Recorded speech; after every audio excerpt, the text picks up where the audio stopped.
सभी स्टूडेंट्स को नमस्कार। बेटा सबसे पहले तो मैं आपको बता दूं कि इस पेपर में हम लोग डिस्कस करेंगे आपके 2019 का ये पेपर था और बीए पार्ट फर्स्ट का है ये पेपर और 100 नंबर का ये पेपर होता है और 50 नंबर का आपको अटेम्प्ट करना है। अथवा वाले दोनों आप लोग कर सकते हो। और हिंदी में किन किन चीज़ों का आपको ध्यान रखना है और एक चीज़ मैं आप लोग के साथ इस वीडियो में शेयर करूंगा वो ये है कि बेटा हिंदी मेरा स्पेशलिस्ट सब्जेक्ट नहीं है, तो आप लोग अपनी किताबों के ऊपर और अपने यदि आपके टीचर्स ने, आपके असिस्टेंट प्रोफेसर, एसोसिएट प्रोफेसर्स ने आपको बताया है तो उस हिसाब से चले।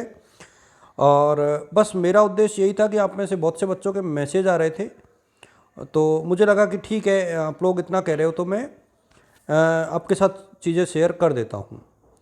जैसे कि चंद्रवरदाई किसके शासक थे, किसके शासन में राज कवि थे, कबीरदास को वाणी का डिटेक्टर किसने कहा, तुलसीदास किस काल में और किस काव्यधारा के प्रमुख कवि हैं, रसखान की 4 रचनाएं, सुदामा चरित्र, नरोत्तम दास। तो इस तरीके के क्वेश्चन जो है पूछे गए हैं इस पेपर में। इसके साथ ही मैं ज़रूर डिस्कस करूंगा आपके इम्पोर्टेंट क्वेश्चंस भी, लेकिन पहले हम लोग इस पेपर के ऊपर डिस्कस कर लेते हैं। और ये देखिए पहली यूनिट से मैं एक चीज़ और आपको शेयर करूंगा बेटा कि 3 यूनिट जो है हमारे व्याख्याओं की आती है और 2 यूनिट जो है थ्योरी की आती है।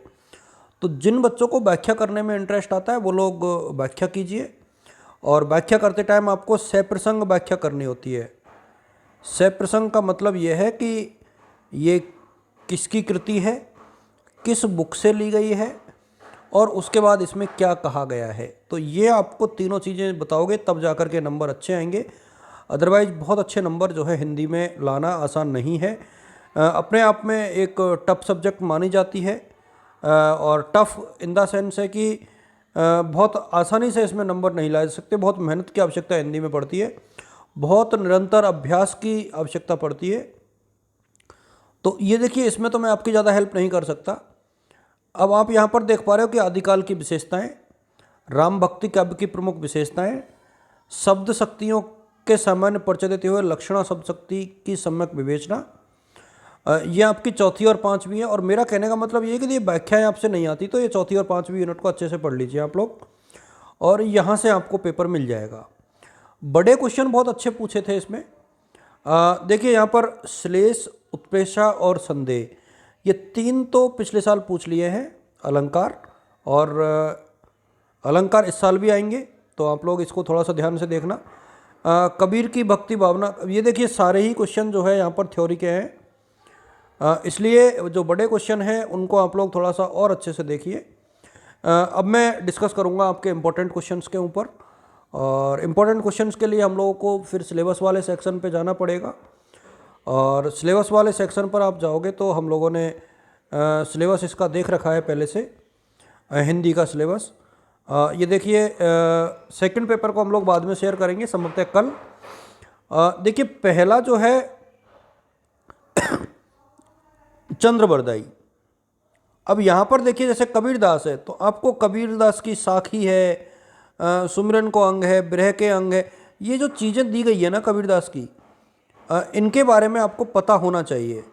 चंद्रवरदाई की जितने भी ये दिए गए हैं 8 जो छंद संख्या है ये आपको देखनी चाहिए। जायसी ग्रंथावली जो है इसके बारे में आप लोग देखिए, सूरसागर के बारे में देखिए। देखिए ये जो चीज़ें वो तो आपके दी हुई है, इनके बारे में मैं डिस्कस नहीं करूँगा क्योंकि व्याख्या वाला पोर्शन है। तुलसीदास की गीतावली है, बालकांड है, विनय पत्रिका, ये देखिए तुलसीदास जी की सारी कृतियाँ आ गई, रसकान जी की सारी कृतियाँ आ गई, ठीक है। मीरा की मीरा पदावली आ गई। अब नरोत्तम दास है, उनका पूरा सुदामा चरित्र आ गया। तो सुदामा चरित्र किसकी कृति है? तो साहब नरोत्तम दास जी की। अब हिंदी साहित्य का इतिहास और भक्ति काल का इतिहास, देखिए ये जो चौथी यूनिट है ना बेटा ये आपको बहुत अच्छे से कर लेनी चाहिए और शब्द शक्ति को पूरा अच्छे से आपको समझना होगा। और पिछले साल चूंकि लक्षणा पूछा गया था तो अभिधार व्यंजना पूछी जा सकती है, उदाहरण सहित आप लोगों को ध्यान रखना होगा। इसके अलावा ये वाला जो सेक्शन है इसमें आप लोग अलंकार से क्वेश्चन आता ही आता है।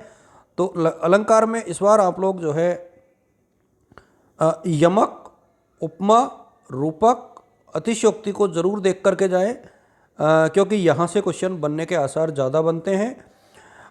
यदि हम लोग बात करें छंदों की, तो छंदों का पिछले साल क्वेश्चन आया ही था। अपूर्ति को जरूर पढ़ लें आप लोग। दृष्टांत, विरोधाभास, असंगति क्या होती है, किस प्रकार से इनकी व्याख्या की जा सकती है, तो ये आप लोग थोड़ा सा पढ़ के जाएं बेटा। ये बहुत बढ़िया पेपर है मेरे सामने, यदि आप लोग देखोगे तो।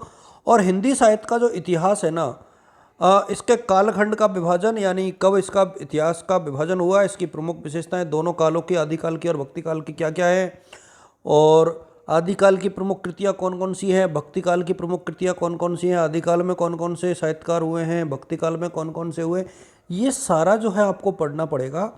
और इसी के आधार पर आपको नंबर मिलेंगे। बनवीक पे रिलाई ना करें बेटा, बनवीक में नंबर नहीं आते हैं, किताबों से पढ़ें।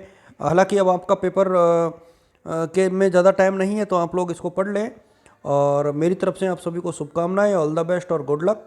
और उम्मीद करता हूं कि ये पेपर आपके लिए उपयोगी होगा, ये जो सेक्शन है।